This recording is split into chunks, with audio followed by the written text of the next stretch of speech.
नमस्कार, ज्ञान न्यूज में आप सभी का स्वागत है। मैं नवरात्रि ऐश्वर्या हाजिर हूं आज की ताजा खबरों के साथ, लेकिन उससे पहले आइए नजर डालते हैं आज के हेडलाइंस पर। भाजपा प्रदेश अध्यक्ष अरुण साव ने परिवर्तन यात्रा को लेकर जारी किया मीडिया संदेश। कहा, छत्तीसगढ़ की तरक्की और खुशहाली के लिए भाजपा निकाल रही है परिवर्तन यात्रा। दुर्ग रेलवे स्टेशन स्थित होटल जायका के कर्मचारी की संदिग्ध परिस्थिति में मिली लाश। मोहन नगर थाना पुलिस मौके पर पहुंचकर जांच में जुटी। और बीएसपी ऑफिसर्स एसोसिएशन के नवनिर्वाचित पदाधिकारियों की बैठक संपन्न। बैठक में माइंस एरिया से आए जोनल प्रतिनिधि भी हुए शामिल। अब खबरें विस्तार से। मुख्यमंत्री भूपेश बघेल सोमवार को धमतरी जिले में रामायण महोत्सव और राम वनगमन पर्यटन परिपथ अंतर्गत निर्मित भगवान श्री राम की भव्य मूर्ति का अनावरण और अधोसंरचना निर्माण कार्यों के लोकार्पण हेतु नगरी सिहावा के मुकुंदपुर हेलीपैड पहुंचे। मुख्यमंत्री के साथ प्रदेश के गृह एवं पर्यटन मंत्री ताम्रध्वज साहू साथ आए। मुख्यमंत्री भूपेश बघेल ने नगरी सिहावा के मुकुंदपुर में आयोजित समारोह में राम वनगमन पर्यटन परिपथ के तहत भगवान श्री राम की भव्य मूर्ति और विभिन्न निर्माण कार्यों का लोकार्पण किया।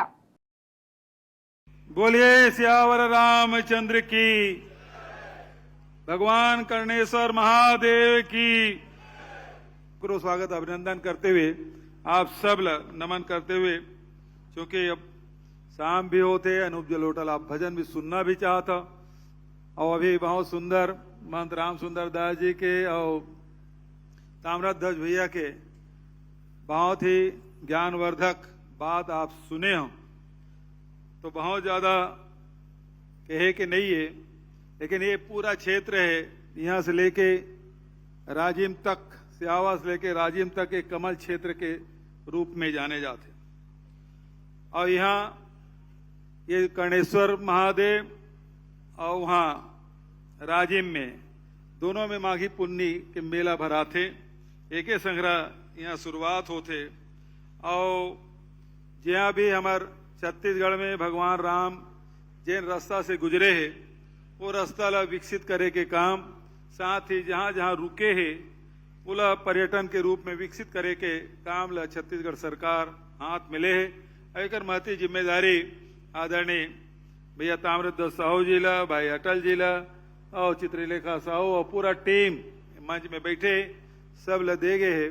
और जैसे कि भगवान राम जब वन गमन करी तो हुल परेशानी हो है, तो हम अलग परेशानी होना छे।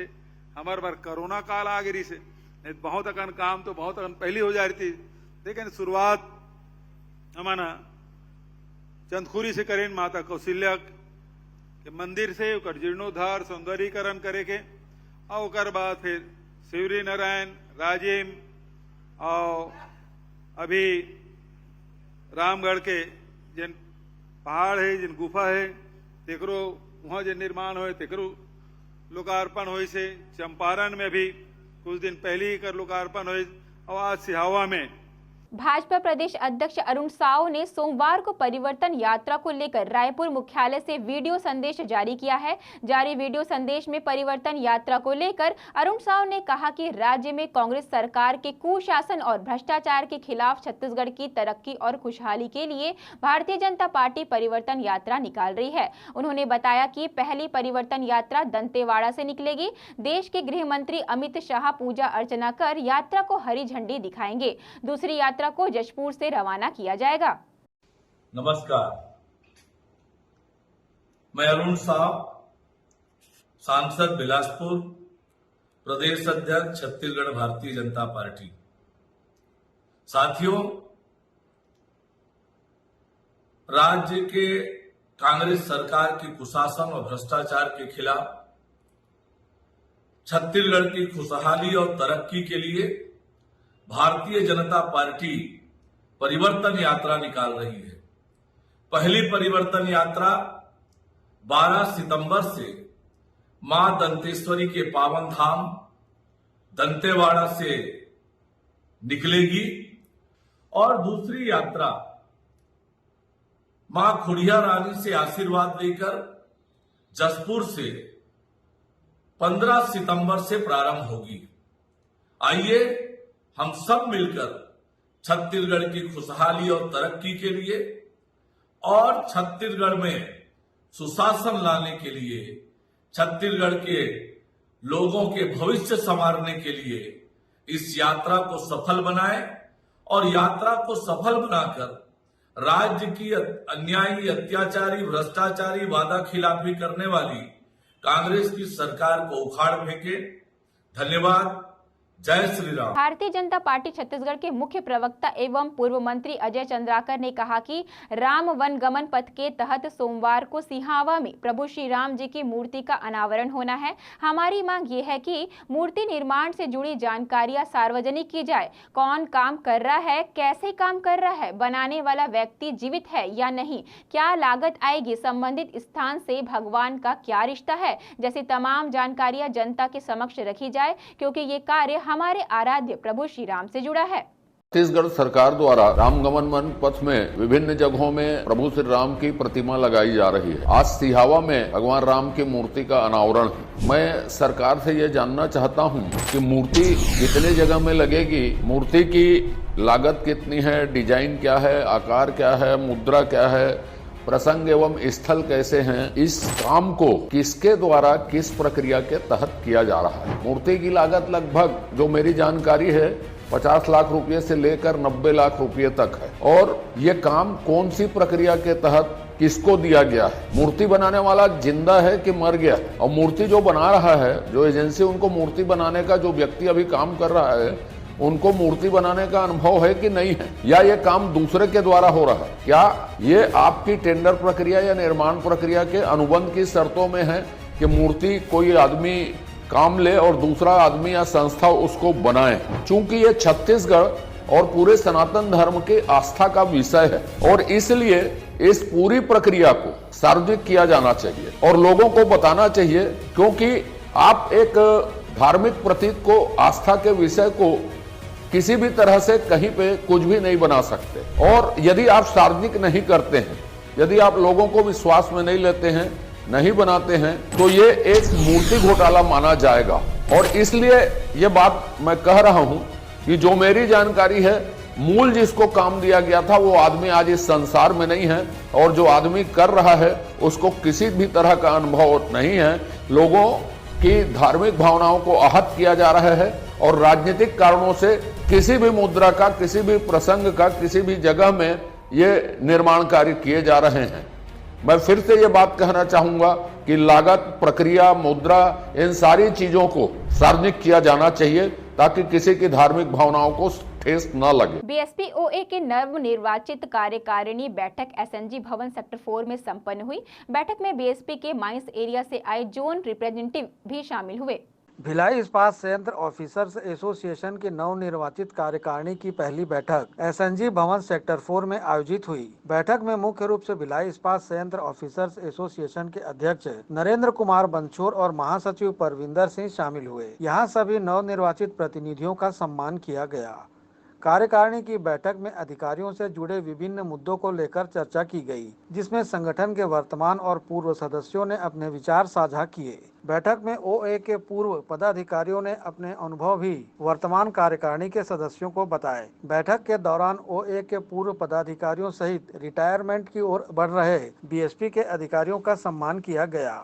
ओए के पूर्व पदाधिकारियों ने सभी को लेकर साथ चलने की बातें कही। बैठक में बीएसपी के अधिकारियों से जुड़े लंबित मुद्दों को लेकर भी विचार विमर्श किया गया। साथ ही आगे की कार्य योजना के लिए भी चर्चा की गई। बैठक की जानकारी बीएसपी ऑफिसर्स एसोसिएशन के अध्यक्ष नरेंद्र कुमार बंछोर ने दी। बैठक की हमारी जो कार्यकारिणी की पहली बैठक हुई, उसमें हमारे जितने नए कार्यकारिणी सदस्य सबका स्वागत किया गया और जो हमारा एजेंडा है 23-25 का, उस पर डिस्कशन किया गया। उस पर सबसे पहले भिलाई को लेकर देखा जाए तो राघाट परियोजना को चालू करना एक मुख्य उद्देश्य, उस पर हमने काम करने की बात की। हमारे माइंस के भी अधिकारी, जनरल रिप्रेजेंटेटिव उपस्थित थे, तो वो डिस्कशन उसमें हुआ है। साथ ही साथ HRA पॉलिसी हम लोग बनाने जा रहे हैं, उस पर डिस्कशन हुआ है। उसका हमने सुझाव भी आमंत्रित किए। इसके अलावा मेडिकल को लेकर चर्चा हुई। जो आज सेटेलाइन की जो स्थिति है उसको बदलने के लिए जो प्रयास मेरे द्वारा किए गए और आगे भविष्य में करने का जो प्लान है उस पर डिस्कशन हुआ, उस पर सुझाव भी आमंत्रित किया गया। इसी तरीके से टाउनशिप में अवैध कब्जों को हटाना, साथ ही साथ काउंसिल की बिल्डिंगों का सही उपयोग करना, इन पर चर्चा हुई। और सबसे इम्पोर्टेंट था कि आने वाले भविष्य में निजीकरण को रोकने हेतु हम लोगों ने विचार किया। निजीकरण को रोककर उसके स्थान पर एक सभी स्किल PSU का एक मर्जर किया जाए, उस पर हम लोग कार्य कर रहे हैं और सभी ने उस पर अनुमति दी कि 5-6 मुद्दे जो बड़े इंपॉर्टेंट। इसके अलावा कुछ मुद्दे ऐसे हैं जो भिलाई के साथ जुड़े हुए हैं, जिसमें भिलाई में हम लोग वर्क लाइफ बैलेंस की बात करते हैं। उसमें हम लोगों ने अपना नया एक कार्य चालू किया है। सेक्टर 10 में हम लोगों ने एक मेंटेनेंस ऑफिस हम लोग ने लिया है BSP मैनेजमेंट से, और उस पर हम लोग अपना जो एक्टिविटी करने वाले हमारा OA की तरफ से उसमें अधिकारियों, कर्मचारियों और संबंधित लोगों के लिए योगा मेडिकल कैंप चालू किया जाएगा। साथ ही साथ मेंटली रिटार्डेड बच्चों के लिए वहाँ फिजियोथेरेपी सेंटर चालू किया जाएगा। उस पर चर्चा हुई और हमने सबने डिसाइड किया कि 2 अक्टूबर को ये कार्यक्रम हम लोग आयोजित करेंगे और उसके लिए लोगों से कम्युनिकेशन करेंगे। अच्छा सबका प्रयास था, लोगों ने सुझाव काफ़ी दिए और हमारे 21-23 के जो पदाधिकारी थे या हमारे कार्यकारिणी सदस्य जो इस कमेटी में अवार्ड नहीं रहे, उनके विचार हमने लिए और एक उत्साहजनक माहौल है। तो उम्मीद करते हैं आने वाले समय में जो कार्य 21-23 में उस अच्छे कार्य हम लोग 23-25 में और आगे बढ़कर करेंगे। तो जितने मुद्दे हमारे सामने हैं उस पर पूरा भरसक प्रयास करेंगे कि भिलाई बिरादरी, BSL बिरादरी में वो मैसेज जाए कि OABSP ने हर मुद्दों पर जो बात कही उस पर हमने अमल भी किया। बैठक के अंत में आभार प्रदर्शन BSP ऑफिसर्स एसोसिएशन के कोषाध्यक्ष अंकुर मिश्रा ने किया। इस दौरान BSP के अधिकारियों सहित OA के जोनल प्रतिनिधि उपस्थित रहे। ग्रैंड एशियन न्यूज के लिए संजय दुबे। अब वक्त चला है एक छोटे से ब्रेक का। ब्रेक के बाद जल्द मिलते हैं।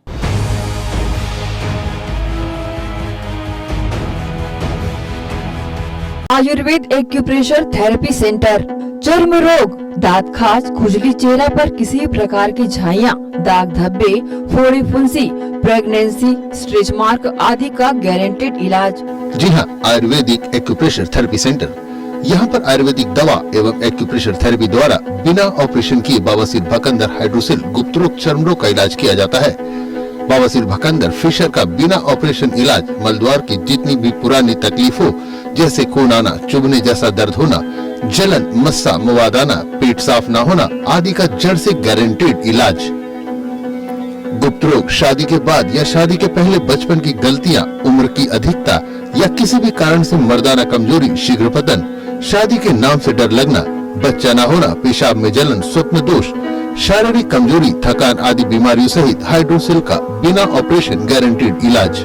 महिला गुप्त रोग, बवासीर, भकंदर, फिशर का बिना ऑपरेशन जड़ से गारंटेड इलाज। माहवारी गड़बड़ी, सफेद पानी जाना, हाथ पैर में जलन, दर्द, कमर में दर्द, बच्चा न होना, मिर्गी, पुराने से पुराना घाव, गैंग्रीन का इलाज किया जाता है। हमारा पता डॉक्टर हीरा, गया नगर, दुर्ग। Mobile number 9981659182।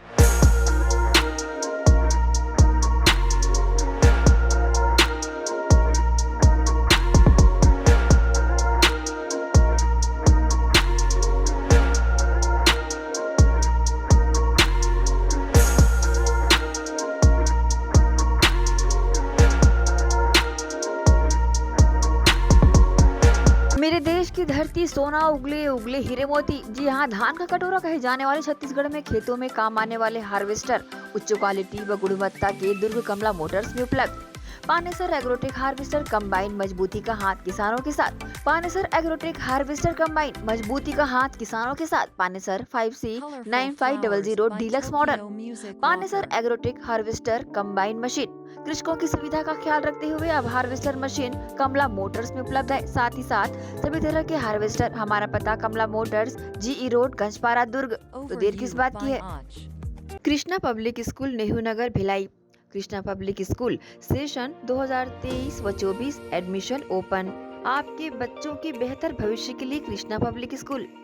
आवश्यक सुविधाएं: playground, library, computer lab, well furnished classroom, transport facility के साथ बाहर से आए स्टूडेंट्स के लिए सर्व सुविधा युक्त हॉस्टल सुविधा।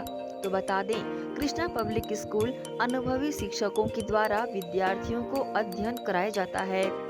Krishna public school admission open. हमारा पता Krishna public school Bhilai. Contact number 0788403090 078822922714। Mobile number 7389740903 738984 409004।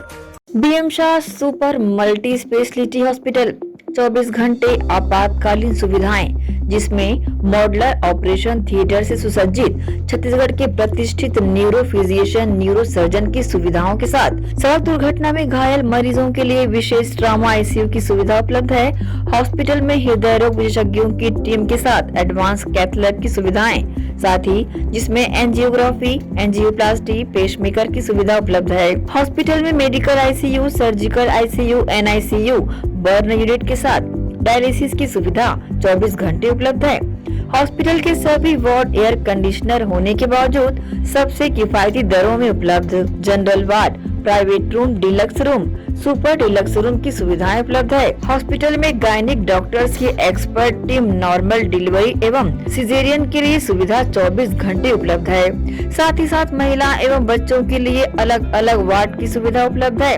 Hospital में सभी प्रकार की जांच जैसे MRI, CT scan, sonography, 2D echo, ECG, EEG, endoscopy, X ray, खून एवं पेशाब की जांच की सुविधा बेहद किफायती दरों में उपलब्ध है। हमारा पता बीएम शाह हॉस्पिटल एवं Medical Research Centre, Shastri Nagar, Supela, Bhilai. Phone number 77730 77711 77730 77722।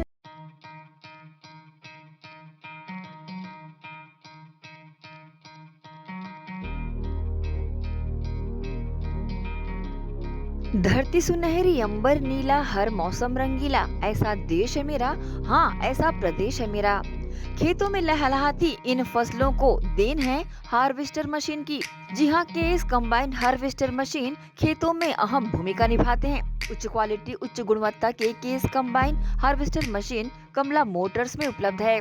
देश और विदेश के किसानों की पहली पसंद multi crop KS combined machine.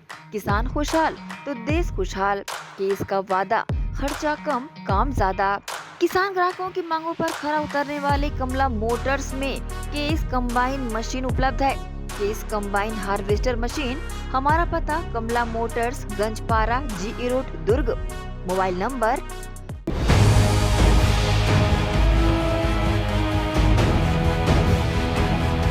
Break के बाद आप सभी का स्वागत है। दुर्ग के रेलवे स्टेशन स्थित जायका होटल के कर्मचारी की मिली लाश। घटना की जानकारी लगते ही आसपास में फैली सनसनी से मौके में पहुंच पुलिस ने की जांच शुरू। दुर्ग के स्टेशन रोड स्थित जायका होटल में कार्यरत 30 वर्षीय घनश्याम पटेल का मृत अवस्था में बगल की ही दुकान की छत पर शव मिला है, जिसके बाद अस्पताल में सनसनी फैल गई। साथ ही लोगों की भीड़ जमा होने लगी। मिली जानकारी के अनुसार मोहन नगर थाना क्षेत्र का ये मामला है। दुर्ग स्टेशन के सामने स्थित जायका होटल में हत्या हुई या खुदकुशी, ये जांच का विषय बना हुआ है। इस घटना की जानकारी लगती ही मोहन नगर थाना पुलिस ने शव को कब्जे में लेकर पोस्टमार्टम के लिए मरचूरी भेज दिया। इस मामले में मोहन नगर पुलिस ने जायका होटल के 3 से 4 स्टाफ को गिरफ्तार कर पूछताछ कर रही है। इस मामले में मोहन नगर थाना प्रभारी विजय कुमार ने इस तरह की जानकारी मीडिया के समक्ष दी है।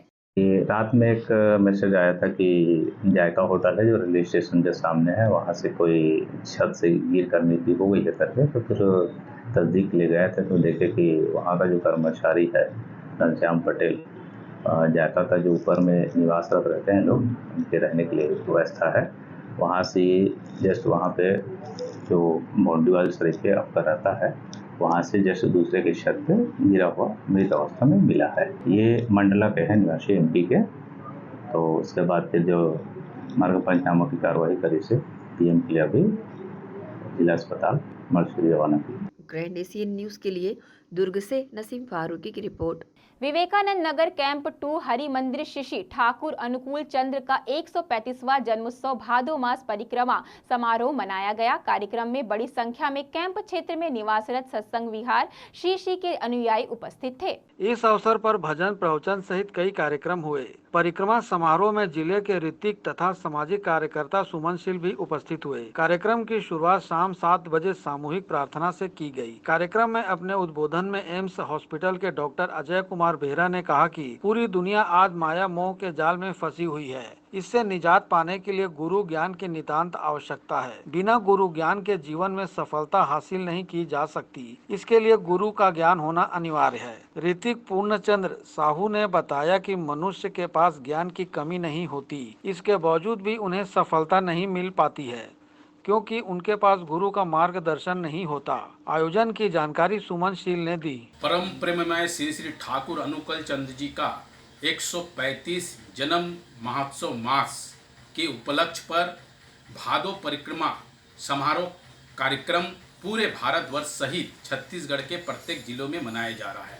इस आयोजन के अवसर पर कैंप क्षेत्र के अनुयायी गुरु भाई बहनों के द्वारा सत्संग का भी कार्यक्रम किया गया और इस सत्संग कार्यक्रम में हमारे ऋतिक अजय कुमार बेहरा जी प्रमुख रूप से उपस्थित हुए, जिन्होंने अपने बातों से श्री श्री ठाकुर अनुकूल जी की बातों को लोगों के समक्ष रखा और लोगों से अपील की गई कि आज के समय में मनुष्य को गुरु की जरूरत इसलिए है क्योंकि गुरु बिना किसी भी तरह का कार्य सफल नहीं हो पाता है। और इस आयोजन में बड़ी संख्या में जहां कैंप क्षेत्र के गुरु भाई बहनें उपस्थित थे, वही आनंद बाजार का भी आयोजन किया गया, जहां सैकड़ों की संख्या में लोगों ने प्रसाद ग्रहण किए। कार्यक्रम का संचालन ऋतिक सुशांतो सेन गुप्ता ने किया। इस मौके पर आनंद बाजार का भी आयोजन रखा गया था, जिसमें सैकड़ों की संख्या में लोगों ने खीर, पूरी, सब्जी, दाल, चटनी, फल, मिठाई प्रसाद के रूप में ग्रहण किया। इस अवसर पर मुख्य रूप से कृष्णा प्रदोष सरकार, विकास सरकार, पवन मंडल, विकास राय, चित्तो सरकार, गणेश शील, नारायण राय, अरुण राय, शिखा शील, काजल राय, मिठू शील, रत्ना भल्ला सहित क्षेत्र के अनुयायी उपस्थित थे। ग्रैंड एशियन न्यूज के लिए संजय दुबे। एक बार फिर वक्त तो चला है एक छोटे से ब्रेक का। ब्रेक के बाद जल्द मिलते हैं।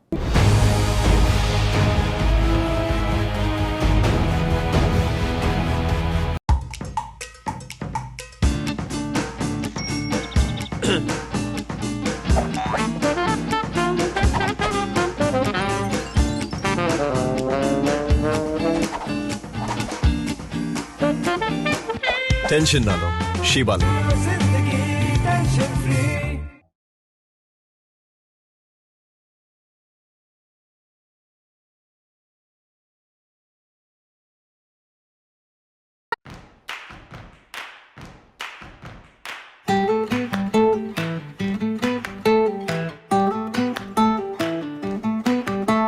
नन्हे नन्हे प्यारी जान, पढ़ेंगे लिखेंगे तभी तो बनेंगे भारत की पहचान। बच्चों से ही है कल का भविष्य, तो आइए उदय पब्लिक स्कूल में जल्द ही एडमिशन कराइए। जी हाँ, एडमिशन शुरू हो चुके हैं। नर्सरी से कक्षा 8वीं तक आपके निकट उदय कॉलेज कैंपस नियर एसीसी बोगदा पुल, नंदनी रोड, जामुल, भिलाई में स्थित 2019 से गुणवत्ता भर शिक्षा प्रदान करने वाला आपके क्षेत्र में पहली बार, जिसका नाम है उदय पब्लिक स्कूल। जी हाँ, सभी कक्षाओं के लिए निःशुल्क प्रवेश। स्कूल नर्सरी से कक्षा 8वीं तक के लिए इस वर्ष प्ले ग्रुप की भी शुरुआत की जा रही है।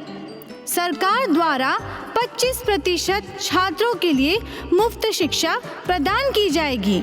प्रवेश के लिए जल्दी करें। बस वैन की सुविधाएं भी उपलब्ध है। पुस्तकालय सुविधाएं है, सीसीटीवी कैमरा, संगीत कक्ष, खेल और सांस्कृतिक गतिविधियां, मल्टीपर्पज हॉल। महत्वपूर्ण दिन और त्योहारों को भी यहाँ मनाया जाता है। कंप्यूटर लैब और स्मार्ट क्लास शिक्षण सुविधाएं भी उपलब्ध की जाती है। अग्नि सुरक्षा के लिए भी सुविधाएं उपलब्ध है। बच्चों के अंग्रेजी बोलने पर भी महत्वपूर्ण ध्यान दिया जाता है। तो फिर देरी किस बात की, जल्दी कीजिए क्योंकि एडमिशन शुरू हो चुके हैं उदय पब्लिक स्कूल में। आपके निकट उदय कॉलेज कैंपस, निकट एसीसी बोगदा पुल, नंदनी रोड, जामुल, भिलाई में। अब किसानों की समस्याओं का हुआ समाधान। जी हां, अब दुर्ग जिले सहित अन्य जिलों के किसान भी हुए खुशहाल। आपके अपने शहर दुर्ग जिले में खुल गया है कमला मोटर्स, जहां उपलब्ध है ज्यादातर कंपनियों के हार्वेस्टर। उच्च क्वालिटी के हार्वेस्टर चले सालों साल, करे किसानों को मालामाल। पानेसर, सोनालिका एस और केस ग्रुप के सबसे शक्तिशाली हार्वेस्टर। इनमें कई विशेषताएं हैं, जैसे ऑटो क्लीनर, रेडिएटर, 5 स्पीड वाला gear box, power coating reel time, अत्यधिक टिकाऊ फिंगर्स, स्टेनलेस स्टील कटर बार, नई मजबूत बॉडी और नए ग्राफिक्स। कमला मोटर्स की विशेषताएं: कुशल एवं जानकार इंजीनियर्स द्वारा हार्वेस्टर्स की जानकारी उपलब्ध कराना, सबसे बेहतर सर्विस सहित किसानों को उचित सलाह देकर किसानों को हार्वेस्टर के जरिए अत्यधिक लाभ दिलाना, साथ ही कुशल कारीगरों द्वारा हार्वेस्टर्स की सर्विसिंग और इन सब से ऊपर एक व्यवहार कुशल प्रबंधन और स्टाफ। कमला मोटर्स, ग्राहकों के विश्वास पर खरा। हमारा पता Kamla motor, GE road, Ganjpara, Durg. Contact number 9039879080।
सभी का स्वागत है। बीएसपी ऑफिसर्स एसोसिएशन के अध्यक्ष नरेंद्र बंछोर लगातार चौथी बार अध्यक्ष के पद पर निर्वाचित हुए हैं।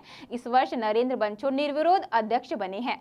साथ ही महासचिव पद पर निर्वाचित हुए परमिंदर सिंह ओए के इतिहास में सर्वाधिक मत हासिल किए हैं। ओए अध्यक्ष नरेंद्र बंछोर ने अपने पूर्व के कार्यकाल और भविष्य में अधिकारियों के हितों से जुड़े किए जाने वाले कार्यों को लेकर ग्रैंड एशिया न्यूज से खास चर्चा की। आइए देखते हैं बातचीत के खास अंश। बीएसपी ऑफिसर्स एसोसिएशन के चुनाव को लेकर जो पिछले कुछ दिनों से सरगर्मी बनी हुई थी, उसका समापन हो चुका है। चुनावी नतीजे घोषित हो चुके हैं, जिसमें महासचिव पद के जो चुनाव हुए थे उसमें चूंकि अध्यक्ष और कोषाध्यक्ष का जो है उनका निर्विरोध निर्वाचन हो चुका था। महासचिव और कुछ अन्य पदों के लिए चुनाव हुए हैं कल, जिसमें महासचिव के पद पर दोबारा परविंदर सिंह महासचिव चुने गए हैं। बीएसपी के अधिकारियों ने परविंदर सिंह को पर विश्वास जताते हुए अपना बहुमूल्य मत उनके पक्ष में दिया है। इसी तरह एन के बंछोर जो पिछले 4 सालों से बीएसपी ऑफिसर्स एसोसिएशन का कार्यभार संभाले हुए हैं, उन पर और बंछोर सर की पूरी टीम पर बीएसपी के अधिकारियों ने विश्वास जताते हुए उस टीम को पुनः एक बार काबिज कर दिया है। सत्ता पे, बीएसपी की सत्ता पे एक प्रकार से कहा जा सकता है।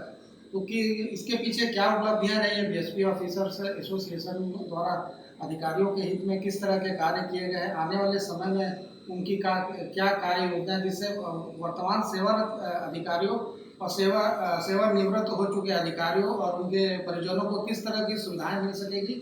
इन सभी तमाम सवालों का जवाब देने के लिए आज हमारे साथ मौजूद है बीएसपी ऑफिसर्स एसोसिएशन के अध्यक्ष नरेंद्र बंछोर जी और महासचिव परविंदर सिंह जी। आइए हम इन्हीं से जानते हैं इनकी आगामी योजनाओं को भी। सर, सबसे पहले आपका ग्रैंड एशिया न्यूज में स्वागत है। धन्यवाद, बहुत बहुत धन्यवाद आपकी शुभकामनाओं के लिए। और आज हमारी पूरी टीम 23-25 के जनरल के लिए चुनाव जीतकर वापस लौटी है। आप सबकी जनभावनाओं का मैं आदर करता हूँ और जो अधिकारियों ने, ब्लड पर्सन के अधिकारियों ने जो विश्वास हमारी टीम पर जताया, उसके लिए हम पूरा प्रयास करेंगे, उन भावनाओं पर खरा उतरना है। क्योंकि सर आप पिछले लगातार 4 वर्षों से प्रतिनिधित्व करते आ रहे हैं और आप सिटी चेयरमैन भी हैं, तो किस तरह से सर आपको लगता है आपके द्वारा टीम से, अपनी पूरी टीम के साथ मिलकर किस तरह से शुरू से जो आप प्रयास कर रहे हैं अधिकारियों के तमाम सुविधाओं को लेकर के, उसमें आपको क्या लगता है, क्या कुछ अभी शेष है, क्या आपको आगे करना है? बिल्कुल सही कहा आपने कि जब मैंने अध्यक्ष पद की जिम्मेदारी निभाई तो हम एक कठिन दौर से गुजर रहे थे और मेरी टीम लगभग वही टीम है जो उस समय थी। ये समय था अक्टूबर 2015 का, जब मैं पहली बार अध्यक्ष पद के चुनाव में जीता और उस समय से लेकर आज तक तब ये चौथी बार मुझे मौका मिला है इस कार्यकाल में आने का। तो 2015 से लगातार हम लोग ने जो प्रयास किए, उन विपरीत परिस्थितियों में जो मुद्दे हल किए, उस पर सभी अधिकारियों ने अभिमत लगाया। मुझे अच्छे से याद है उस समय हम 3P की बात करते थे, जो उस समय सेकंड PRC में हम लोग का पे स्केल रिवाइज नहीं हुआ था E1 E2 का, उसके लिए हम लोगों ने प्रयास किया। E1 स्केल का पे रिवाइज हुआ, 2017 में उसका आदेश आया। दूसरी बात करते थे पेंशन की, उस पर हम लोगों ने काफ़ी काम किया। आपको ये भी बताना है, मुझे लगता है कि ऐसी लड़ाई हमने लड़ी जो सड़क से चालू हुई थी, जिस पर मेरी पूरी कमेटी ने और पूरे भिलाई बिरादरी ने सहयोग किया। पहली बार एसोसिएशन को कुछ मुद्दों को लेकर जो काफ़ी समय से लंबित थे, हम लोग ने एक बार वुमेन चैन बनाया, एक बार वॉक फॉर सपोर्ट किया और उसका पूरा सहयोग उस समय हमको मिला। उसके बाद से मैनेजमेंट ने हम लोग की बातें सुनी। सेटिंग में मैं महासचिव के पद पर उस समय आया, उस समय से लेकर अभी तक हर मुद्दे पर हमने प्रयास किया। जो उस समय के मुद्दे थे, जैसे मैं आपको बताऊँ, मैंने कहा कि E1 स्केल का हम लोग को रिवाइज करना था, महारत्ना के हेड पर लाना था, हुआ। उस समय जो 20,600 का स्केल था वो 24,900 का स्केल हुआ। जो 24,900 का स्केल था उसको 19,100 का स्केल बनाया गया। उसके बाद पेंशन स्कीम पर बहुत काम किया। पेंशन स्कीम पर अधिकारियों के साथ कर्मचारियों का भी हक था। हमने पूरी लड़ाई लड़ी। हम लोग जंतर मंतर पर बैठे, हम लोगों ने प्रधानमंत्री कार्यालय तक अपनी गुहार लगाई। प्रधानमंत्री कार्यालय में प्रधान सचिव डॉक्टर PK मिश्रा से उस समय हम लोग की वार्ता हुई, चर्चा हुई और उसके बाद थर्ड पे रिजन तो हमारा डिले हुआ, लेकिन हम लोग का पेंशन उसके बाद चालू हुआ। पेंशन स्कीम का फायदा सभी को मिला। जो पेंशन स्कीम जब सेल के पास 25,000 करोड़ रुपए कैश था, उस समय नहीं हो पाया, हमने विपरीत परिस्थिति में उसको चालू कराया और आज सभी अधिकारियों कर्मचारियों को उनका पेंशन स्कीम का सेल पेंशन स्कीम का बेनिफिट मिल रहा है। ये हम लोग की बड़ी उपलब्धि थी, क्योंकि उस समय ये रुका हुआ था तो हम करा पाए। इसके साथ साथ कोई वैसे इशू थे जिस पर काफ़ी समय से काम नहीं हो पाया था, जिसमें आपको कहूँ कि ये एनकेशमेंट काफ़ी समय से बंद था, वो चालू कराया। फर्निशिंग अलाउंस काफ़ी समय से बंद था, वो चालू कराया। हमारे अधिकारियों के ऐसे मुद्दे थे जिस पर बहुत समय से विचार नहीं हुआ था। एनोमली का मुद्दा था, उस पर हमने ऐसा प्रयास किया कि हमसे संतोषजनक हल निकले। तो पहले उनको एनोमली अमाउंट दिलाया, बाद में एक संतोषजनक हल के लिए प्रयास किया। इसमें हम लोग काफ़ी कामयाब रहे कि समाधान उस मुद्दे का हम निकाल पाए। तो ऐसे ऐसे मुद्दे थे जिन पर काफ़ी गहन चिंतन के हमने काम किया। और सबसे बड़ी चीज़ थी कि हमारे आने वाले भविष्य की चिंता थी। तो हम लोग ने कोशिश की कि हमारा जो थर्ड पे रीजन है वो इम्प्लीमेंट हो। तो थर्ड पे रीजन के लिए हम लोगों ने प्रयास किया। अफोर्डेबिलिटी क्लास को हटाकर जो प्रयास था उसको हम सफल नहीं हुआ। सरकार के सभी केंद्रीय मंत्रियों से हम लोग ने 2018 से पहले काफ़ी गुहार लगाई, लेकिन जब नहीं हो पाया तो हम लोग ने दूसरे तरीके से प्रयास किया। माइंस के लिए हमने प्रयास किया कि माइंस का जो फाइन्स उसे बेचा जाए, उसके लिए हम लोग ने इस्पात मंत्री से मुलाकात की 2019 में। उसके बाद से लेकर आज तक अब देखेंगे कि परिवर्तन का दौर चालू हुआ, सेल ने टर्न अराउंड किया। हम लोग का पे रीजन 2021 में हो पाया और अच्छा पे रीजन जो एट पार महारत्ना दूसरी महारत्ना कंपनियों के बराबर है। इसके साथ साथ उसमें जो बेनिफिट पर्स में है वो पूरे बेनिफिट उसमें दिए गए हैं। हम लोग की एक बड़ी उपलब्धि थी ये। और उसके बाद साथ हम लोग ने जितने हमारे दूसरे आयाम हैं जिस पर हमको काम करना था, जैसे EL इंकेशमेंट और HPL इंकेशमेंट के सुपरविजन के समय केंद्र सरकार ने एक लिमिट बांधी हुई थी कि जो 3 लाख रुपए हमारा जो भी हमको इंकेशमेंट का बेनिफिट था वो टैक्सेबल होता था। उस टैक्स लिमिट को बढ़ाया गया, वो 25 लाख हो गया। तो करीब करीब अप्रैल 2023 के बाद से जो भी हमारे अधिकारी कर्मचारी संबंधित होते हैं उनका टैक्स बेनिफिट बढ़ गया। केंद्र सरकार ने इसके लिए सहयोग किया, हमने काफ़ी प्रयास किया इसके लिए। और HFPS में हम लोग ने प्रयास किया। HFPS में जब थर्ड पे रीजन में हम लोग आए तो आज की तारीख में जो भी HFPS हमारे जो कंपनी के अधिकारी हैं उनको कंपनी पास में क्वार्टर में रहते हैं, उनको उसका आधा कंपनी वहन करती है, आधा इंडिविजुअल वहन करता है। एक हमारा प्रयास था जिस पर हम सफल हो पाए। आगे इंकेशमेंट हर साल हमको दिया जाता है। PRP में गणना बदली गई। PRP गणना सेकंड PRC में त्रुटिपूर्ण थी, उसके लिए हम लोगों ने थर्ड रीजन कमेटी से गुहार लगाई और आज C ग्रेड वालों को भी PRP मिल पा रहा है। ये हमारा प्रयास था कि सभी लोग मिलकर काम करते हैं। इस्पात संयंत्र में अगर स्टील बनता है तो उसके लिए सभी लोग कारक होते हैं, किसी एक इंजन से नहीं हो सकते। तो हम लोगों ने उसके लिए प्रयास किया और आज पूरे PRP गणना बदल गई, फार्मूला बदला गया और एक लाभ हमारे साथियों को उसमें मिल रहा है। तो हम लोग इसके लिए हमेशा प्रयास करते हैं। टाउनशिप की स्थिति आप देखिए, टाउनशिप में अवैध कब्जे को हटाना, डिसिप्लिन थोड़ा बहुत काम किया है। ये प्रयास हमारा हमेशा जारी रहा। तो हम लोग हर क्षेत्र में काम कर रहे हैं। तो हमारा वही प्रयास है कि हमारे अधिकारियों के चेहरे पर मुस्कान बनी रहे, उसके लिए हमको प्रयास है। हमारे साथ मौजूद है ऑफिसर्स एसोसिएशन के महासचिव परविंदर सिंह जी, आइए हम उनसे भी कुछ सवाल करते हैं। सर, सबसे पहला सवाल आपसे कीजिए, क्योंकि पंचोल जी और अंकुर मिश्रा जी का तो निर्वाचन निर्विरोध हो चुका है, तो आपके द्वारा किस तरह से तैयारी की गई चुनाव को लेकर के, और क्या आपकी कार्य योजना थी, क्या आप अपनी जीत को लेकर के पूरी तरह से निश्चिंत थे? हम लोग अपनी जो 2 साल में अपने एग्जीक्यूटिव करने के लिए काम कर पाए, जमीन से जुड़कर हम लोगों ने काम किया, वो एक बड़ी उपलब्धि थी हमारी। बड़ी उपलब्धियों को जन जन तक पहुँचाया हम लोगों ने, और हर एक आदमी से कनेक्ट होने की कोशिश की। तो जब आप हर एक आदमी से कनेक्ट होते हो तो क्या कर रहे हो, कैसा आपका रिस्पॉन्स है, वो चीज़ फील आता है। तो हमें पूरा विश्वास है कि हम लोग इस बार चुनाव में आएंगे तो भारी बहुमत से हम लोग जीतेंगे, ये हमारा विश्वास है। और हम लोग अंततः उसमें सफल भी हुए, काफ़ी बड़ी मार्जिन से जीत हुई है, 1232 वोट। कोई की हिस्ट्री में पहली बार जनरल सेक्रेटरी के इलेक्शन में किसी को प्राप्त हुआ है। हमारी लीडरशिप ऐसी थी कि उन्होंने अपने आने वाली सक्सेशन बुकते हैं, सक्सेशन प्लान्स रहते हैं कि इसके बाद नई जनरेशन को हैंड ओवर करना है।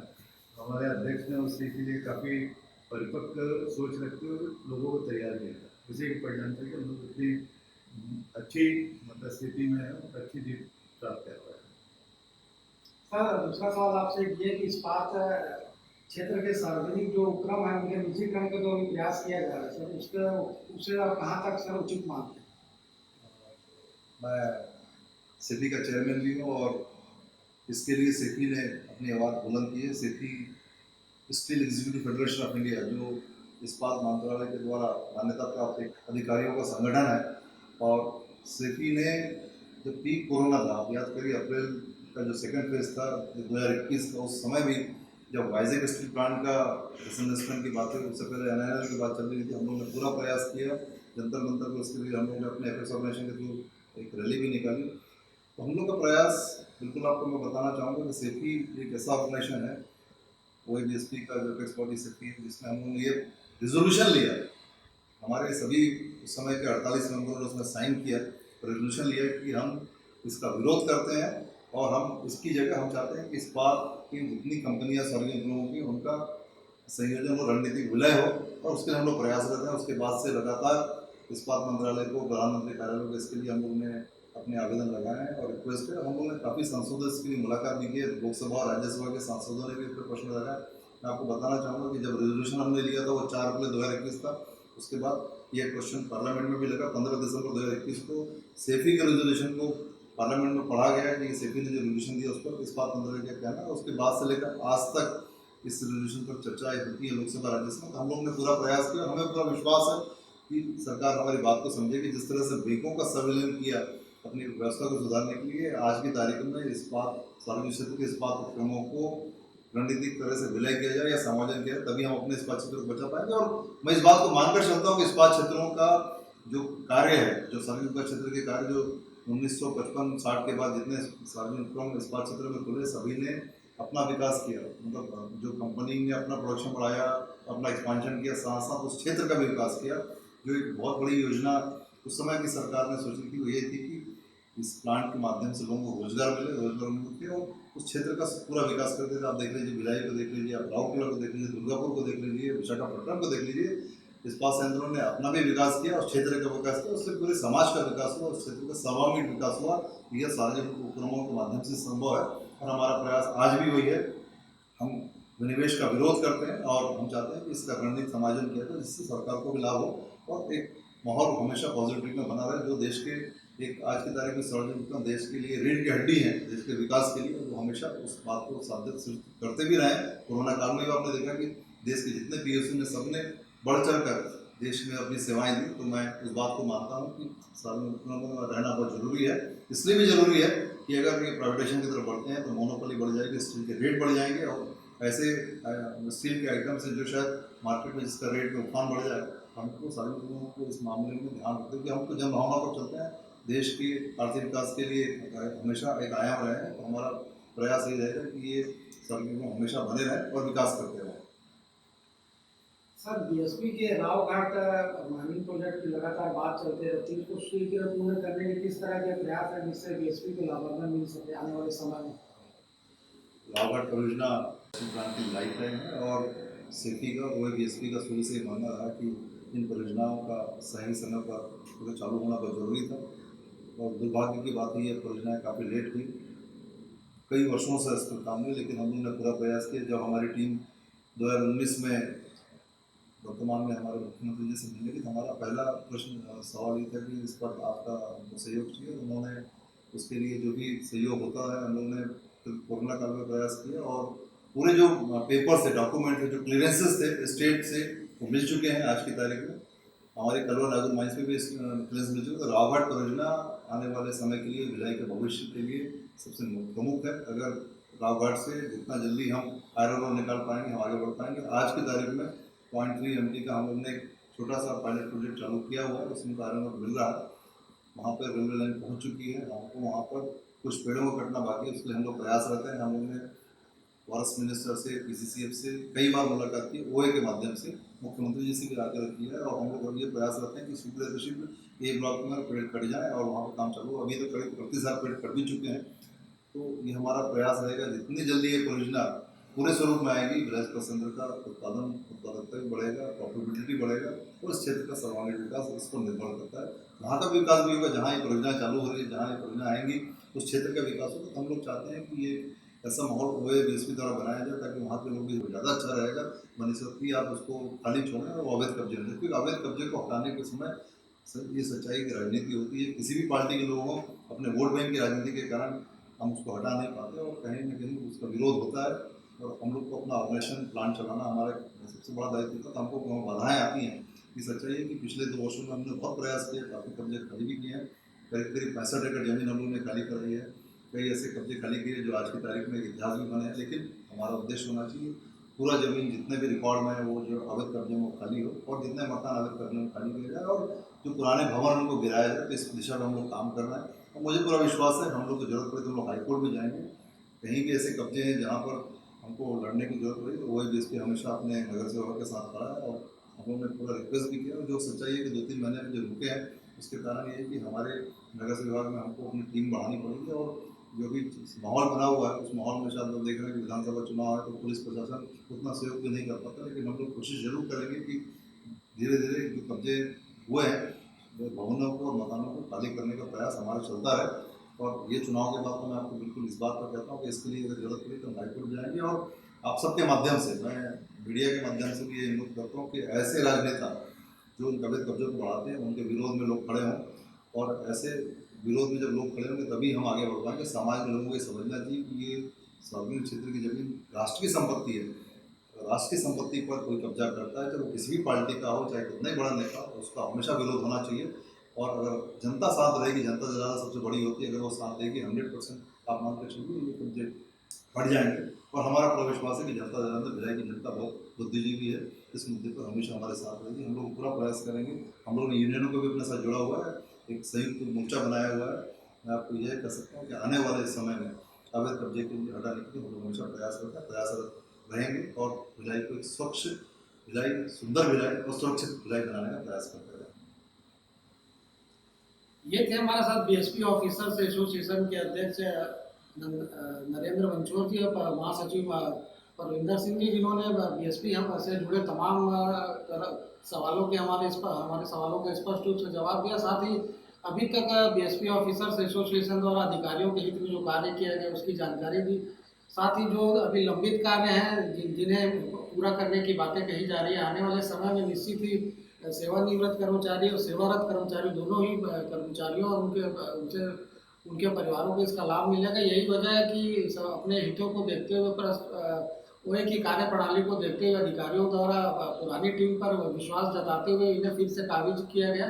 आने वाले समय में अधिकारियों के हितों पर जो नरेंद्र वंचोर जी की टीम है वो कितनी कारगर साबित होती, कितना सफल हो पाती, यह देखने वाली बात होगी। ग्रैंड एशियन न्यूज़ के लिए संजय दुबे। नगर पालिक निगम भिलाई के वार्ड 46 सेक्टर 11 कुर्सी पार में नवयुवक कृष्ण जन्माष्टमी उत्सव समिति द्वारा लगातार 28वें वर्ष के प्रवेश करते हुए कृष्ण जन्मोत्सव का कार्यक्रम संपन्न कराया गया। यह जन्मोत्सव एक दिन के बजाय 3 दिनों का होता है, जिसमें समिति के सदस्यों के अलावा पूरे क्षेत्र के लोगों का भरपूर सहयोग प्राप्त होता है। श्री कृष्ण जन्माष्टमी के त्योहार को अब श्री कृष्ण जन्मोत्सव के तौर पर मनाया जा रहा है और ऐसा करते हुए यह कार्यक्रम अब एक दिवसीय नहीं रह गया है। अब इस कार्यक्रम के तहत 2 से 3 दिवसीय कार्यक्रम आयोजित किए जाते हैं। इसी कड़ी में सेक्टर 11 खुर्सीपार वार्ड क्रमांक 46 के नवयुवक कृष्ण जन्माष्टमी उत्सव समिति द्वारा भी श्री कृष्ण जन्मोत्सव मनाते हुए 3 दिवसीय कार्यक्रम आयोजित किया गया। इसमें विभिन्न प्रकार के कार्यक्रम आयोजित किए गए, जिसमें क्षेत्र के लोगों ने बढ़ चढ़ कर हिस्सा लिया। जहाँ एक और बच्चों के लिए कुर्सी दौड़ रखी गई, तो वहीं हर उम्र की महिला और पुरुषों के लिए अलग अलग आयोजन किए गए थे। इन आयोजनों में क्षेत्र के विधायक देवेंद्र यादव और पूर्व विधायक प्रेम प्रकाश पांडे के अलावा अन्य गणमान्य लोगों ने अपनी उपस्थिति दर्ज कराई और समिति के लगातार बढ़ते दायरे के लिए उन्हें बधाइयां दी। समिति के कार्यकारी अध्यक्ष पवन कौशिक ने रविवार की संध्या स्थापित की गई राधे कृष्ण की प्रतिमा के समक्ष प्रेम भाव से आरती करके उन्हें भावभीनी विदाई दी। इस अवसर पर डीजे की थाप पर पूरे शहरवासी और समिति के सदस्य झूमने लगे और रास्ते में जगह जगह पर बांधी गई दही हांडी को भी समिति के सदस्य फोड़ते चले गए। जिन जिन गलियों से यह शोभा यात्रा गुजर रही थी, उन गलियों में पांव रखने की जगह तक नहीं बन रही थी और लोग अपने घर की छतों पर चढ़कर श्री राधे कृष्ण के जोड़ी के दर्शन बड़े प्रेम भाव से कर रहे थे। समिति के कार्यकारी अध्यक्ष एवं सचिव की तरफ से ग्रैंड एशियन न्यूज टीम को कार्यक्रम की जानकारी दी गई।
और यह हर साल प्रति वर्ष के बाद इस वर्ष भी 4 दिवसीय यह प्रोग्राम का कार्यक्रम रहता है और यह कार्यक्रम विगत 28 वर्षों से मनाते आ रहे हैं और जिसमें कि हमारे वार्ड के सभी माता बहनें और धूमधाम से धर्म रथ यात्रा के रूप में मनाते हैं भगवान कृष्ण का। जैसे कि पूरे विश्व में सनातन संस्कृति का डंका बजा है, वैसे ही हमारा भारत पूरा विश्व गुरु की ओर जा रहा है। तो हम चाहते हैं भगवान कृष्ण राम कृष्ण का हमारा प्रचार प्रसार पूरा विश्व में फैलते रहे और भारत का डंका पूरे विश्व में चलते रहे। गीता भगवान कृष्ण का हर एक कार्य हम ऐसी धूमधाम से मनाते हैं। हम लोग चार दिन का प्रोग्राम रहता है। पहला दिन दही पोड़, दूसरा दिन बच्चों लोग का संस्कृति प्रोग्राम, तीसरा दिन मटका भंडारा, चौथा दिन होली कबड्डी ये सब चीज़ रहता है। वहाँ इनाम की व्यवस्था रहती है। कौन कौन शामिल हुए आपके कार्यक्रम में? इसमें हमारे वर्तमान विधायक जी आने वाले थे लेकिन किसी कारणवश नहीं आ पाए। राज्य मंत्री सुश्री नीता लोधी भी आने वाली थी लेकिन उन लोग का बैठक रायपुर में हुआ तो उन लोग रिटर्न चले गए। अभी वर्तमान में हमारे पूर्व विधानसभा अध्यक्ष प्रेम प्रकाश पांडे जी और चरोदा के पूर्व महापौर चंद्रकांता मांडे जी दीदी पहुंची थी। विधायक महोदय का कहना है कि यह महापर्व हर वर्ष के बाद इस वर्ष बड़ा धूमधाम से मनाते रहें और हमारा भारत विश्व गुरु की ओर बढ़े और भारत फिर से एक बार हिंदू राष्ट्र घोषित हो। ऐसा हम सब कृष्ण जन्मोत्सव समिति का एक संकल्प है। अब हमारा संकल्प भगवान का संकल्प एक है। जय जय। सर हमारा प्रोग्राम पहले दिन वही बच्चे लोगों का खेल कूद, कबड्डी वबड्डी, क्या बोलते हैं कुर्सी दौड़ और बहुत से प्रोग्राम डांस होता है सर, हर वर्ष होता है सर। बहुत 28 वर्ष सर हम प्रयास बड़े धूमधाम से कर रहे हैं सर। धीरे धीरे हम आगे बढ़ रहे हैं। हमारा पूरे बस्ती वाले बहुत सपोर्ट करते हैं। हमारी माताओं बहनों जितने भी हमारे बुजुर्ग हैं, हमारे भाइयों बहनों सब बहुत अच्छे से हम लोग के साथ सहयोग देते हैं सर। बहुत सर, बहुत ज़्यादा होता है सर। हमारे मोहल्ले वासी हमारे साथ हैं, देख लो सर, अभी भी बहुत हर कोई अपने घर से आते हैं सर। अभी बड़े धूमधाम से हम लोग मनाते हैं हर साल, बहुत धूमधाम से मना रहे हैं और धीरे धीरे सर हम लोग और परिवर्तन कर रहे हैं सर, बढ़ते जा रहे हैं। छोटे से आज बड़े हुए सर, 28 वर्ष हो गया करते। नवयुवक कृष्ण जन्माष्टमी उत्सव समिति प्रतिवर्ष यह प्रयास करती है कि विगत वर्ष से अच्छा कार्यक्रम आयोजित कर पाए और इस प्रयास में प्रतिवर्ष समिति अपना 100% योगदान देकर सफल होती हुई नजर आ रही है। ग्रैंड एशियन न्यूज के लिए भिलाई से संतोष शर्मा की रिपोर्ट। भाजपा महिला मोर्चा ने नशा मुक्त छत्तीसगढ़ अभियान तथा कांग्रेस सरकार के शराब बंदी के वादा खिलाफी के विरोध में सेक्टर 1 आबकारी विभाग के सामने जमकर प्रदर्शन किया। महिलाओं ने हाथों में तालाबंदी का पोस्टर लेकर नारेबाजी की और शराब दुकानें बंद करने की मांग की। पुलिस द्वारा आबकारी विभाग के सामने बैरिकेड लगाकर रोकने का प्रयास किया गया, लेकिन महिलाओं ने बैरिकेड पर चढ़कर प्रदर्शन किया। नशा मुक्त छत्तीसगढ़ अभियान के तहत भाजपा महिला मोर्चा ने कांग्रेस सरकार के शराबबंदी के वादा खिलाफी के विरोध में सेक्टर 1 आबकारी विभाग के सामने जमकर प्रदर्शन किया। महिलाओं ने हाथों में तालाबंदी का पोस्टर लेकर नारेबाजी की और शराब की दुकानें बंद करने की मांग कर डाली। पुलिस के द्वारा आबकारी विभाग के सामने बैरिकेड लगाकर रोकने का प्रयास काफी किया गया, लेकिन महिलाओं ने बैरिकेड पर चढ़कर जमकर प्रदर्शन किया। गौरतलब है कि भाजपा महिला मोर्चा के भिलाई जिला अध्यक्ष स्वीटी कौशिक तथा जिला अध्यक्ष ब्रिजेश बिजपुरिया के नेतृत्व में सैकड़ों महिला मोर्चा की कार्यकर्ताओं ने रैली के माध्यम से सेक्टर 1 आबकारी विभाग पहुंचे। सेक्टर 1 आबकारी विभाग पहुंचे। महिला मोर्चा के द्वारा आबकारी विभाग पर ताला लगाने के लिए यहां पर पहुंचे। उससे पहले ही पुलिस के द्वारा बैरिकेड यहां पर लगा दिया गया था। महिला मोर्चा के कार्यकर्ताओं को यहां पर रोका गया, लेकिन महिला मोर्चा के कार्यकर्ताओं ने बैरिकेड तोड़कर अंदर प्रवेश किया। महिलाओं द्वारा बैरिकेड्स पर चढ़कर जमकर हंगामा और प्रदर्शन किया गया। महिला मोर्चा का कहना था कि कांग्रेस सरकार ने शराबबंदी करने की घोषणा की है, लेकिन अभी तक उनका वादा पूरा नहीं हो पाया है। नकली शराब पीकर लोगों की मौत हो रही है, उसको लेकर हम लोगों ने आबकारी विभाग में तालाबंदी का कार्यक्रम रखा था और साथ ही लगातार छत्तीसगढ़ में नशे के चलते काफी घटनाएं भी होती देखी जा रही है। वहीं भाजपा जिला अध्यक्ष ब्रिजेश बिजपुरिया ने कहा कि सरकार अपना वादा पूरा करे, अन्यथा आगामी चुनाव में प्रदेश की जनता और खासकर महिलाएं उसे बाहर का रास्ता बताना नहीं भूलेगी। वहीं शराब की वजह से कई घरों में कलह झगड़ा होने की बातें उन्होंने कही। जहरीली शराब से लोग मर रहे हैं और ये सरकार कुंभकर्णी नींद सो रही है।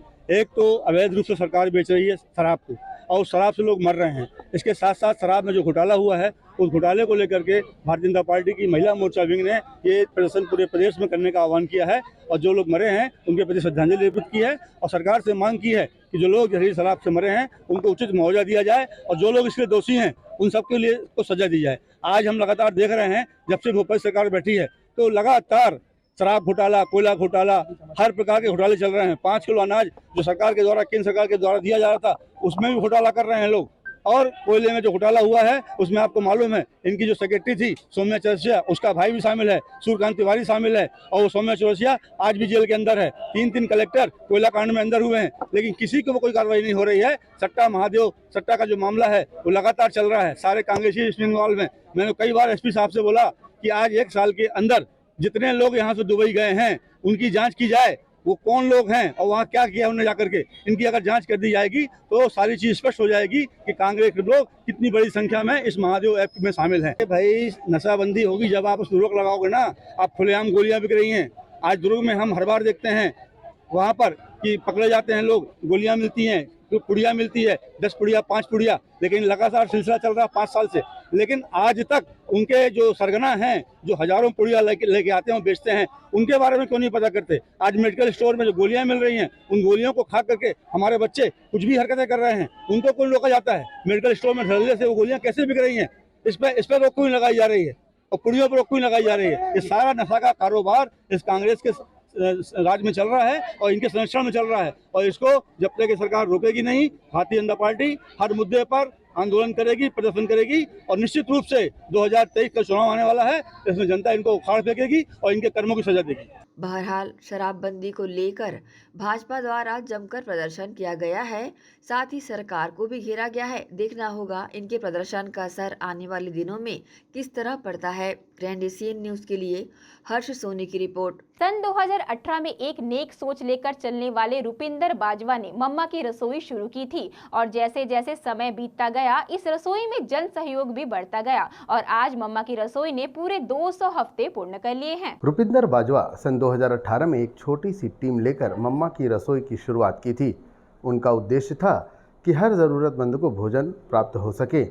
इसी उद्देश्य को लेकर मात्र 5 रुपए में पेट भर भोजन करने का लक्ष्य लेकर रुपिंदर बाजवा निकल पड़े अपनी एक छोटी सी टीम लेकर और यह सिलसिला लगातार चलता रहा। इस बीच टीम के वो सदस्य जो सिर्फ फोटो खिंचवाने आया करते थे वह अलग होते गए और नए चेहरे जिनमें कुछ कर गुजरने का जज्बा था वह जुड़ते चले गए। जैसे जैसे कारवां आगे बढ़ता रहा वैसे वैसे रुपिंदर बाजवा जी को जन सहयोग भी प्राप्त होता गया और इसी दम पर आज रुपिंदर बाजवा जी की मम्मा की रसोई ने पूरे 200 सप्ताह पूर्ण कर लिए। आज इस रसोई में बहुत से लोगों का योगदान प्राप्त हो रहा है। इस रसोई में कई बार लोग अपने माता पिता के जन्मदिवस, शादी की सालगिरह पर भोजन वितरण का कार्यक्रम करवाते हैं। मम्मा की रसोई के 200 सप्ताह सफलतापूर्वक पूर्ण होने में जिन जिन लोगों का अनवरत समर्थन मिला है उन्हें मम्मा की रसोई की टीम की तरफ से प्रशस्ति पत्र देकर सम्मानित किया गया और विशेष सहयोग प्राप्त करने वालों को शॉल, श्रीफल और पौधे देकर सम्मानित किया गया। इस मौके पर आए विशिष्ट अतिथियों द्वारा भी मम्मा की रसोई की मुक्त कंठ से सराहना की गई। साथ ही मम्मा की रसोई के संचालक रुपिंदर बाजवा ने मम्मा की रसोई की सफलतम 200 सप्ताह की कहानी भी ग्रैंड एशियन न्यूज से साझा की। ये एक बहुत बड़ी तपस्या है और अथक प्रयास, जिसको कंसिस्टेंट एफर्ट्स बोलते हैं, लगातार विपरीत परिस्थितियों से भी जूझते हुए और इसको सफल बनाने में इन्होंने बहुत बड़ा योगदान दिया है। बहुत बड़ा इनका तपस्या रही है ये। और जैसे 5 रुपये जो है वो एक नॉमिनल टोकन अमाउंट है, हालांकि इसको फ्री भी रखा जा सकता है, बट मैं जहाँ तक समझता हूँ कि इसके पीछे ये भावना है कि अगर उसको फ्री रखें तो लोग उसको मंदिर का प्रसाद या गुरुद्वारे का लंगर या उस टाइप से समझ सकते हैं, जबकि वैसा नहीं है। एक सहयोग है, एक चैरिटी है लोगों को खाना उपलब्ध कराना, इसलिए एक टोकन अमाउंट 5 रुपये उसको रखा है कि फ्री का तो नहीं है लेकिन कॉस्ट का भी नहीं है वो। तो एक अच्छी सेवा भावना है। रविंदर जी ने जब शुरू किया था तो बहुत सीमित साधन थे इनके पास। बर्तन भी गुरुद्वारे से लाते थे, लाने के लिए एक ऑटो करते थे जिसको बर्तन लाने के लिए 100 रुपये देते थे, फिर वापस लेके जाने के लिए 100 रुपये देते थे। गैस और सिलेंडर की व्यवस्था इधर उधर से उधार लेके की जाती थी। लेकिन ये एक बहुत बड़ा, जो कहते हैं कि उद्देश्य अगर अपना एक डिटर्मिनेशन हो आपका अंदर, तो फिर विपरीत परिस्थितियां कैसी भी हों, अभाव कैसा भी हो, आप हमेशा उत्तरोत्तर सफलता के मार्ग पे चलते जाएंगे। बीच में कई बार ऐसी भी स्थिति आई थी शुरू में कि कोई लोग भी नहीं आए जब इन्होंने ये तैयार किया भोजन यहाँ पे, तो उसके बावजूद भी हतोत्साहित नहीं हुए। दोबारा इन्होंने फिर प्रयास किया और आज आप देख ही रहे हैं ये कितनी सफलता की चरम उत्कर्ष स्थिति पे पहुंच चुके हैं। हमारी इनको बहुत बहुत शुभकामनाएं हैं, बहुत बहुत बधाई है और उत्तरोत्तर प्रगति करें, इसी प्रकार से सेवा करते रहें समाज की।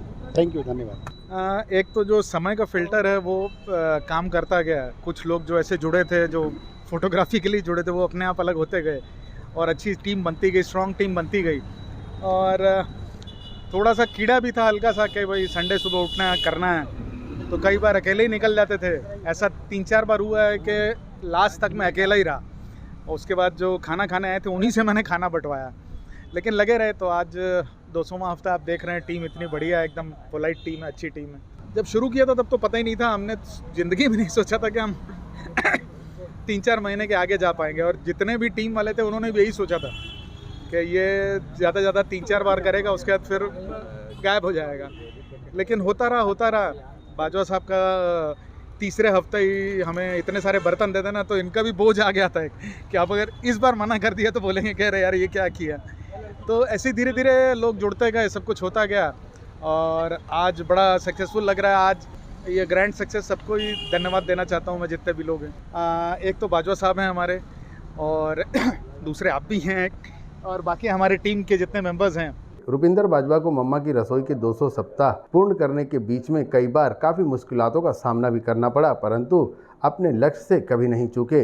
यही कारण है कि आज मम्मा की रसोई ने अपने 200 सप्ताह पूर्ण कर लिए हैं। ग्रैंड एशियन न्यूज के लिए भिलाई से संतोष शर्मा की रिपोर्ट। न्यूज बुलेटिन में फिलहाल इतना ही। मुझे दीजिए इजाजत। आप बने रहे ग्रैंड एशियन न्यूज के साथ। अब तक के लिए इतना ही। नमस्कार।